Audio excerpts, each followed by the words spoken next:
उस दिन। आज का टाइम हो तो उमा दे मालदेव के पास मैसेज कर दे, आना का please send some pics of Dera. Maldev ji थोड़े नशे में थे, बारमली बहुत सुंदर थी। मान रखे तो पीऊ तज, पीऊ रखे तजमान, दो दो गेंद ने बंधु एक एक खंबू ठाण। मतलब राजस्थान में इससे अच्छी प्रेम कहानी नहीं है। जहां तरवरता है मौर्य और जहां सरवरता है हंस, जहां भागोता है भारमल, जहां दारूता है मंस। दे का मतलब मेरा बताया भाई, है ना, शॉर्ट कर देते थे अपने नाम। उमा देवी अपने उसको कर देते उमा दे। देखो यह मालदेव की रानी थी, she was queen of Maldev. ये जैसलमेर का एक राजा था लूणकरण भाटी। राजा कौन था? ये उसकी बेटी थी। ऐसा कहा जाता है कि मालदेव जब आसपास के सब राज्यों पर अटैक कर रहा था, उसने बीकानेर पे अटैक किया, मेड़ता पे अटैक किया, हमने पढ़ा, सिवाना जीता है, भाद्रातुम जीता है, सब आसपास के सारे इलाके जीत लिए। तो इस चक्कर में उसने जैसलमेर पे अटैक किया। कहां पे अटैक किया? और हमने पढ़ा उसने जैसलमेर की भाटियों से फलौदी छीन लिया था। तो जब उसने जैसलमेर पे अटैक किया तो जैसलमेर वालों को लगा मालदेव के खिलाफ पार तो नहीं पड़ेगी, तो उन्होंने फलौदी देके टाइम पास किया, निकाला इसको, पैसे टक्के दिए, पैसे टक्के देकर जा रहे तेरे खिलाफ नहीं लड़ा जाए हमसे। तो मालदेव क्षेत्र लेता है, इलाके लेता है, पैसे लेता है, वापस जोधपुर आ जाता है। अब जैसलमेर वालों ने बैठ के सोचा कि एक बार तो पैसे लेके वापस चला गया, एक बार तो फलौदी लेके वापस चला गया, इस बात की क्या गारंटी अगली बार नहीं आएगा? और हमने देखा है कि बहादुर शाह एक बार रणथंभौर लेके चला गया था, अगले साल दोबारा आ गया था, पढ़ा था हमने। तो उन्होंने कहा वापस तो आएगा ही, इसका कोई ना कोई परमानेंट इलाज तो देखना पड़ेगा। वैसा परमानेंट इलाज तो एक ही, लड़ाई करे, मालदेव के खिलाफ लड़ाई करे। किसी ने कहा साहब यदि मालदेव के खिलाफ लड़ाई की तो अपना परमानेंट इलाज हो जाएगा, फिर मालदेव अपना कर देगा, भाई शक्तिशाली राजा था। तो क्या किया जाए मालदेव को रोकने के लिए? तो लूणकरण की राजकुमारी थी, उसका नाम था उमादे। क्या नाम था? जैसलमेर के राजा कौन है? लूणकरण। और उनकी राजकुमारी का नाम क्या है? उमादे। बेहद सुंदर राजकुमारी थी, खूब सारे राजकुमार उमादे से शादी करना चाहते थे। लूणकरण जी खुद अच्छा राजकुमार देख रहे थे, अच्छा राजा देख रहे थे जिसके साथ उमादे की शादी कर सके। और किसी ने कहा साहब अपने उमादे की शादी मालदेव के साथ कर देते हैं। एक तो मालदेव से योग्य जवाई कहां मिलेगा अपने को? हिंदुस्तान का सबसे बड़ा हिंदू राजा है वो, एक तो वो काम भी ठीक रहेगा आपने, और दूसरी बड़ी बात, जब अपना जवाई बन जाएगा तो अटैक भी एक तीर से एक पंथ दो काज, अच्छा वर मिल जाएगा और जैसलमेर खतरे से भी बच जाएगा। तो मालदेव के पास समाचार भेजा, भाई मालदेव जी जैसलमेर वाले अपनी राजकुमारी उमादे की शादी आपके साथ करना चाहते हैं। मालदेव तैयार बैठा। मालदेव ने कहा ओ बताओ कब बना है?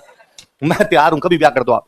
शुभ घड़ी मुहूर्त लगन देखे गए, मालदेव जी की बारात जैसलमेर बुलाई गई। तो मालदेव को तो बहुत बड़ी बारात लेके गया था, खूब सारे हाथी, खूब सारे घोड़े, खूब सारे ऊंट, चारों तरफ यूं, मतलब जैसलमेर में उस दिन चर्चाएं थी कि भाई आज दिन तक ऐसी बारात ना तो कभी आई है, ना कभी ना भूतो ना भविष्यति वाली बारात थी मालदेव की। और मालदेव था भी शक्तिशाली आदमी, तो बारात बड़ी जानी थी। मतलब जैसलमेर के छतों पे महिलाओं ने चढ़ चढ़ के कहर ढाया होगा उस दिन। तो गांव के अंदर होता है कि बारात देखने के लिए महिलाएं छतों पे खड़ी हो जाती है, फिर गांव में होती है पर्दा प्रथा, तो आपको घूंघट निकाल निकाल के रखने पड़ते हैं, फिर महिलाएं यूं दूरबीन लगा लगा के देखती हैं घूंघट को ऐसे कर करके। मतलब इनकी ये ट्रिक ठीक है, शानदार वाली। आप हमें नहीं देख सकते, हम आपको देख सकती हैं। तो भाई सारी महिलाएं यूं मालदेव की बारात देखें। पहले गांव में एक रिवाज भी हुआ करता था कि जब भी बारात आती थी तो महिलाएं बारात का डेरा देखने जाती थी। क्या देखने जाती? और महिलाएं जब बारात का डेरा देखने जाती तब एक गीत गाती, उस गीत को बोलते हैं जल्ला। क्या बोलते हैं? क्या देखने जाती तब? डेरा, सब समझते हो? जहां पे बारात रुकती है, राजकीय प्राथमिक विद्यालय। और तो बारात कहां रुके? हाँ, ये मैरिज गार्डन तो आपके शहरों के अंदर आए, गांव में तो फिक्स हुआ करती थी। हम 8 साल पहले दिन कहते कल छुट्टी है, और टावर राजी कि एक तो भाई छुट्टी और दूसरा मीठा खाने को मिलेगा। गांव में बारात आएगी तो मिठाई बनेगी, सीधी सी बात है। और जो सीनियर होते थे, 5वीं क्लास के बच्चे सीनियर, उनको मार साहब कहते तुम्हें कल आना है, पर बैग लेके नहीं आओगे, क्योंकि टावर काम भी तो करेंगे, कुर्सियां साफ करनी, दरिया बिछानी, झाड़ू लगानी, टेंट लगाना, ये काम भी तो टावरों से करवाया जाए। तो वो राजकीय प्राथमिक विद्यालय हुआ करता था, तो डेरा लगा हुआ कहीं पे। तो वो डेरा देखने के लिए जब महिलाएं जाती, जो गीत गाती, उस गीत को क्या बोलते? लिख लो कहीं साइड में, जिनको नहीं पता वो लिख लो। तो भाई जैसलमेर की सारी महिलाएं तो जल्ला गाती हुई मालदेव जी का डेरा देखने के लिए चली गई। दुल्हन घर से बाहर निकल नहीं सकती, दुल्हन पे तो यूं पूरे वो प्रतिबंध लागू हो जाते हैं, भाई आप तो घर से बाहर नहीं निकल सकते। पर अब उमादे की सहेलियां उमादे को आके बाहर से बताए, अरे क्या बारात आई है तुम्हारी, भयंकर बारात आई थी, बाराती आया, अरे तुम्हारे पति भी कितने शानदार लग रहे हैं, सज धज के एकदम। उमादे को भी लगेगा यार जब इतनी अच्छी बारात है तो मैं भी देखूं, पर अब उमादे देखे कैसे? तो आज का टाइम हो तो उमादे मालदेव के पास मैसेज कर दे, आना का please send some pics of Dera. और मालदेव जी भी कह देगी ये मैं हूं। मालदेव जी भी भेज सकते हैं ऐसे, है ना, इंस्टाग्राम पे फोटो डाल दे मालदेव जी, वहां से देख ले। पर यहाँ तो अब कोई तरीका था नहीं, तो उमादेव को लगा मैं किले के ऊपर चढ़ के देख लेती हूँ। भाई किला सबसे ऊंचा, किले के ऊपर चढ़ के देखोगे नीचे जो कुछ है वो सब दिखेगा। तो लगा मैं किले पे चढ़ूंगी तो नीचे की व्यवस्था दिखी जाएगी मुझे। तो किले के ऊपर चढ़ रही थी, तो अपने कमरे से जब सीढ़ियों से किले के ऊपर की तरफ जा रही थी, तब उसने सुना कि सीढ़ियों के पास के कमरे में उसके मम्मी पापा जोर जोर से लड़ रहे थे। कान लगा क्या हो गया, ब्याह के घर में लड़ाई किस बात की? और लूणकरण जी अपनी रानी को कह रहे थे कि आज जैसे ही मालदेव फेरों में आएगा मैं मालदेव को मार दूंगा। कैसे मार दोगे अपना जवाई? उसने जवाई लिचड़ आदमी 10 दिन पहले अपने पे अटैक करने के लिए आया था, और डर के मारे इससे लड़ाई कर नहीं सकते, इस चक्कर में तब पैसे देके वापस भेजा था, और आज बाई ब्यानी पड़ रही है, बेटी देनी पड़ रही है। वरना इस आदमी को मैं घर पे नहीं चढ़ने दूं। जमाई बनाने की बात तो बहुत बड़ी है। अब इसको वैसे तो मार नहीं सकते युद्ध में, तो आज फेरों में जब आएगा तो अकेला आएगा, और जब अकेला आएगा तब मारेंगे इसको, वहां पे बैठे को मारेंगे। धोखा करोगे, उसने कहा धोखे वोखे छोड़, तुम आज मारेंगे इसको। अरे तो अपनी बेटी का भविष्य बाद में क्या होगा, सती कर देंगे, इसको मारेंगे आज। और यदि तूने किसी को बता दिया तो पहले तेरे को मारूंगा। वो बेचारी डाकी से डरे उससे, तू जाने तेरा काम जाने, तेरी बेटी है, मेरी बेटी तेरी भी, अब तू मारना ही चाहता तो मार मत, क्या ही कर सकती हो। उमादे ने जब ये बात सुनी तब उमादे बेचारी पसो पैस में कि अब किसका साथ दे। एक तरफ उसके पिता है जो ये कह रहे हैं कि मालदेव को मारा जाएगा, एक तरफ वो मालदेव उसका होने वाला पति है। उसे लगा मुझे पिता का साथ देना चाहिए, होने वाले पति का साथ देना चाहिए। और उसे तुरंत वापस दिमाग में आता है कि हिंदू धर्म कहता है कि सगाई अपने आप में आधा विवाह है, इसलिए मालदेव मेरे पति है और मेरे पति को बचाना ज्यादा जरूरी है। उसने मालदेव के पास में लेटर भिजवाया कि मालदेव जी आज जब फेरों में आओ तो थोड़े सावधानी से आना, आपके साथ में विश्वासघात किया जा सकता है।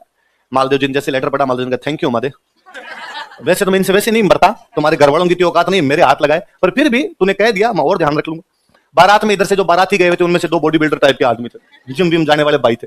मालदेव ने उनको कहा तुम दोनों का एक ही काम है, आज जैसे ही मैं फेरों के अंदर जाके बैठूं, लूणकरण को तुम पकड़ के बाहर बैठ जाना, मेरे जब तक फेरे नहीं हो जाए तब तक लूणकरण घर के अंदर आना, तुम्हारी ड्यूटी है, देख लेना। उनका सब पक्का। मालदेव जी पहुंचे भाई वहां पे, मालदेव जी अंदर पहुंचे तो कई देर तो तोरण वोरण पे महिलाएं टाइम लगा देती है ना, कभी इधर से नापती है, कभी झुनझुनियां बजाती है, कोई कांच दिखाती है। और गांव में दूल्हे को तैयार करके लेके जाते हैं कि तुम्हें वहां पे महिलाएं कांच दिखाएगी, तब तुम ऐसे कर लेना, ये नहीं तू कांच के सामने देखता रहे भाई। यदि आप कांच के सामने देख रहे हो इसका मतलब आपकी आंखें खराब है, आप अंधे हो भाई। जैसे किसी के सामने शीशा पड़ता तो अपनी आंखें बंद होती है ना, पड़को पड़ना, चिल्का पड़ना उसका, तो जैसे ही वो आपके शीशा आएगा सामने तो आपकी आंखें बंद हो जाएगी। आप उसके सामने देख रहे हो इसका मतलब आंखें बंद नहीं हो रही, इसका मतलब आपको पता नहीं चल रहा शीशा है या नहीं है। कान के पास में झुनझुनियां बजाया जाएगा आपके, तो आपको क्या क्या रहे शोर मचा रहे हो, कहीं आप ऐसे खड़े उनको लगेगा बहरा है। तो गांव में यूं कई चीजें सिखा के ले जाते हैं दूल्हे, दूल्हे को ये तक सिखा के लेके जाते हैं हंसना नहीं है। इसलिए गांव का दूल्हा कभी भी अपनी शादी में हंसता, बेस्ट सीरियस मोड में रहता। गांव वाले दूल्हे के आप शादी के एल्बम देखो, सब में गांव में कहते हैं कि दूल्हा हंस गया तो अकाल पड़ जाएगा, तो दूल्हा हंसता नहीं। इसलिए फिर अब हंसी तो आए, वहां महिलाएं अंदर हंसी ठिठोलियां और करती है, तो हंसी और आए, फिर दूल्हे को देते हैं रुमाल। तो अब गांव वाले दूल्हे तो यूं बैठे रहते हैं, रुमाल लगा मरोगे। ये 4-5 घंटे की सजा होती है, सजा हो अंदर ले जाने के बाद। और फिर आदमी को गांव में दिया और भाई इसके साथ और कोई नहीं, अकेला जाएगा। अब बेचारा अकेला बैठा हुआ अंदर, तो समस्या कई हो जाती है। तो भाई अंदर कई देर तो महिलाओं ने नाप जोख जो भी मालदेव जी करनी थी की, फिर अंदर ले जाके मालदेव जी को फेरों के लिए लेके गए। अब जैसे मालदेव जी को फेरों के लिए लेके गए, लूणकरण जी अंदर जाने लगे तो दोनों बॉडी बिल्डर भाई तैयार थे। उनका इधर किधर घूम रहे हो आप, इतनी दूर से मारवाड़ से बारात आई है, ये तो नहीं कि साथ में बैठ के थोड़ी बातें करें, तो 2-4 पेग लगाए साथ के अंदर, क्या तरीका इधर उधर घूम रहे हो, बैठो लो पेग बनाता हूँ, आप पियो दारू पियो। लूणकरण जी का नहीं मैं नहीं आज नहीं है, रहने दो, मेरे काम है थोड़ा। क्या काम है तुम्हारे, कोई काम नहीं, यहाँ पे बैठ जाओ। तो उसने कहा अब उसके समझ नहीं यार काम क्या बताऊं मैं इनको, भाई काम करने वाले नौकर चाकर होते हैं, राजा क्या काम करेगा। तो उसने कहा मुझे कन्यादान करना है। मुझे क्या करना है, मुझे आप बोले मत बनो, कन्यादान कोई कर देगा, आपकी जरूरत है, बैठ जाओ। अरे मैं लड़की का बाप हूं। उसने कहा बस देख लिया हमने, तो बैठ जाए। और गांव में ये जरूरी भी नहीं होता कि लड़की के पिता कन्यादान करे। मैंने तो गांव में यदि 100 शादियां होती है तो 100 में से 99 शादियों में लड़की का पिता तो कन्यादान पक्का ही नहीं करता। ताऊ जी कर देंगे, दादाजी कर देंगे, चाचा जी कर देंगे, बड़ा भाई कर देगा, सबसे बड़ी बात है पंडित जी को जो दिख जाएगा उससे करवा लेंगे। तो मालदेव जी के वो 2 जो बंदे बाहर बैठते हैं, लूणकरण को बिठाया, मालदेव जी ने आराम से अपने फेरे संपन्न किए। फेरे होने के बाद में विदाई भी दूसरे दिन। तो पहले जब राजकुमारियों की विदाई क्या करते थे तो उनके साथ में काम करने के लिए लड़कियां वगैरह देते कि भाई राजकुमारी काम करेगी, तो राजकुमारी किस बात की, पापा की परिवार वाली फील वही लिया करती। बाकी लड़कियां केवल फेसबुक पे लिखती है, पापा की परिवार की फील वो लिया करती थी पूरी, भाई काम करने के लिए लड़कियां उसके साथ में। तो जब उमादे की विदाई कर रहे थे तो उमादे के साथ में एक जो लड़की दी गई थी उसका नाम था बारमली। क्या नाम था, बारमली के लिए कहा जाता है कि बारमली जब पैदा हुई थी, पैदा हो तो इसके घर वालों ने फेंक दिया था। आज भी अखबारों में पढ़ते हो, नवजात कन्या को अस्पताल में छोड़कर भागे मम्मी पापा, है ना। नवजात कन्या कचरे के ढेर में सड़क के किनारे मिली, अभी भी है। समाज आज भी नहीं सुधर पाया, तो आज के 700 साल पहले तो स्थितियां और गंभीर रही होगी। अच्छा अब तो क्या होता है, मान लो आप सुबह सुबह कोचिंग आ रहे हो और आपको किनारे सड़क किनारे कोई बच्ची ऐसे मिल जाए, तो आप क्या करोगे, पुलिस को फोन करोगे, आप हॉस्पिटल लेके जाओगे बच्चे को। पहले पुलिस हॉस्पिटल सब राजा ही तो हुआ करता था। तो किसी को बच्ची मिली, उसने ले जाके लूणकरण जी को दे दी, साहब बच्ची सड़क के किनारे पड़ी थी, आप राजा हो, रक्षा करो। राजा ने पाल पोस के उस बच्ची को बड़ा किया। अपनी उमादे के हम उम्र थी तो उमादे के साथ में पली बड़ी, वो उमादे की बहुत अच्छी सहेली थी। तो उमादे ने अपने पिताजी से कहा भी कि भाई जब मैं जाऊं तो मेरे साथ में इसको भी भेजना, ताकि मेरा जी तो लगा रहे, मेरे से बातें तो करती रहेगी। तो उमादे के साथ में एक जो दासी भेजी गई थी उसका नाम क्या था, बात। अच्छा शाम को मालदेव जी स्वागत आई, तो मालदेव जी थोड़े तैयार व्यार होकर आ गए अपने कमरे के अंदर। उमादे रानी थे तो उनको तैयार होने में टाइम लगा थोड़ा। किसी ने आगे नौकर चाकर ने कहा भाई मालदेव जी अपने महलों के अंदर आ गए। उमादे को लगा मुझे जाने में टाइम लगेगा थोड़ा, तो बारमली वहीं बैठी थी। उसने बारमली कहा कि तू एक बार मालदेव जी को जाकर देख, मुझे आने में टाइम लगेगा। मालदेव जी थोड़े नशे में थे, बारमली बहुत सुंदर थी, इस बात का पता उमादे को चला। उमादे ने कहा बेलखने आदमी, तो 10 मिनट वेट नहीं कर पाया।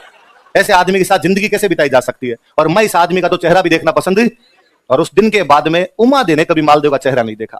इसलिए उस महिला को हम किस नाम से जानते हैं, वो यहाँ से नाराज होकर तारागढ़ रहती है। जब गिरी सुमेल वाला युद्ध होता है तो उमादेव मालदेव के पास समाचार भिजवाती है कि मैंने समाचार सुना है कि दिल्ली से शेरशाह की सेना जोधपुर की तरफ आ रही है, आप अपनी सेना को जोधपुर भेज दीजिए, मैं जोधपुर के अंदर अजमेर भेज दीजिए, मैं अजमेर में शेरशाह से लड़ाई कर लूंगी। लेकिन मालदेव जी ने कहा कि नहीं, हम अजमेर नहीं लड़ेंगे, हम जेतारण लड़ेंगे, आप भी अजमेर खाली करके जोधपुर की तरफ वापस आ जाओ। फिर वो जोधपुर के पास में कोई गांव था, उमादेव कुछ दिन तक वहां पे रहे।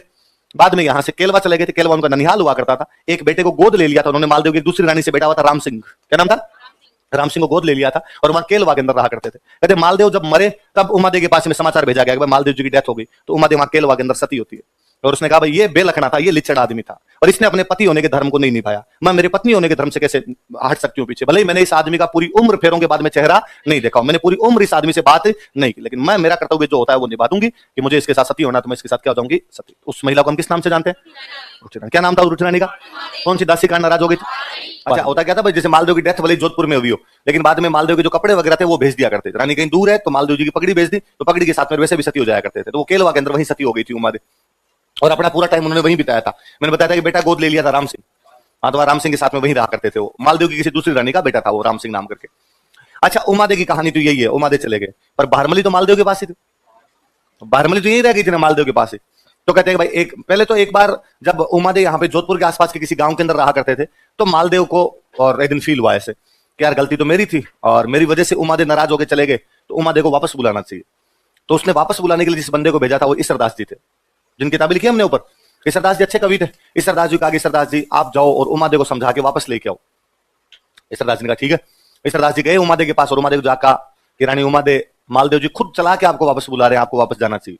उमादेव ने मना कर दिया नहीं, रहीमन धागा प्रेम कान मत तोड़ो, टूटे से फिर जुड़े नहीं, जुड़े गांठ पड़ जाए। अब मतलब तो है नहीं कोई, मन फटना भी कोई चीज होती है और अब मेरे से नहीं रहा जाए उस आदमी के साथ में। और फिर उसकी गलती थी। ईश्वरदास जी ने वापस कहा कि यदि गलती थी तो मारवाड़ का धनी है, माफी मांगने के लिए तैयार है आपसे, 10 लोगों के बीच माफी मांग लेगा। उमादेव ने कहा मैं वापस जाऊंगी तो लोग क्या कहेंगे कि पहले तो यूं मुंह सुझा के चली गई थी और एक बार यूं मनाया रीते में वापस आ गए। ईश्वरदास जी ने कहा लोग कैसे कह देंगे, आप जोधपुर की पटरानी बनोगे, आपका जो बेटा होगा जोधपुर का अगला राजा बनेगा, मालदेव आपसे माफी मांगेगा 10 लोगों के बीच में, तो आपकी तो इज्जत बढ़ेगी, इज्जत कम नहीं होगी। तो उमादेव ने कहा देख लेना भाई, आप मेरे साथ में किसी भी प्रकार की वहां जाने के बाद फिर बदतमीजी नहीं होनी चाहिए। ईश्वरदास जी ने उसकी गारंटी मेरी है। तो ईश्वरदास जी एक बार राजी करके उमादेव को वापस जोधपुर की तरफ लेके आते हैं।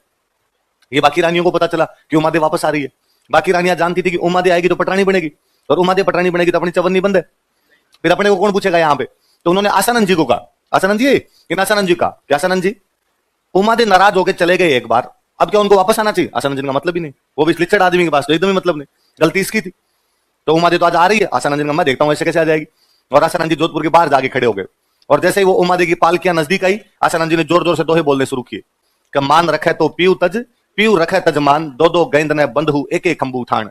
मान रखे तो पीऊ तज, पीऊ का मतलब है पति, पीऊ का मतलब क्या है, मान मतलब इज्जत, मान रखे मतलब इज्जत चाहिए, इज्जत रखनी है, तो पीऊ तज पति को छोड़ना पड़ेगा। ये जो तुम्हें अभी इतनी इज्जत मिल रही है, लोग बातें करते हैं कि साहब उमादेव महानतम महिला है, क्यों, क्योंकि उसने मालदेव की गलती पर मालदेव जैसे इतने बड़े राजा को छोड़ दिया। उसने 9 कुंटी मारवाड़ का जो राज्य सुख वैभव जो मिल सकते थे मारवाड़, वो सारे त्याग दिए। उसे लगा कि मेरी इज्जत प्यारी है, मेरा पति ऐसा काम नहीं कर सकता, यदि मेरा पति ऐसा काम करता है तो मैं उस पति के साथ में नहीं रहूंगी। ये आज इज्जत मिली हुई है क्योंकि आपने पति को छोड़ दिया है।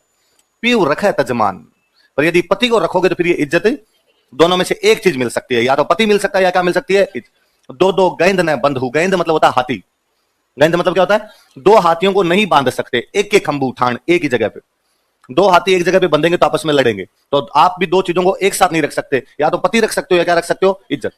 पति चाहिए तो फिर ये इज्जत नहीं मिलेगी, अब इज्जत मिली हुई है तो फिर आपको पति भी नहीं मिलेगा। उमादेव को झाड़ उठी दुआ सुनने के बाद में, उमादेव वापस ले गई थी, फिर उसके बाद में वापस आई नहीं थी कभी उमादेव। तो उमादेव को वापस भेजने वाला कोई बंदा था तो वो कौन थे, कौन थे, आसानंद जी। अब उमादेव तो चले गए यहाँ से, भारमली मालदेव के पास थी। एक दिन को जैसलमेर की साइड में बिजली चमके और भारमली एक टक उधर देखे।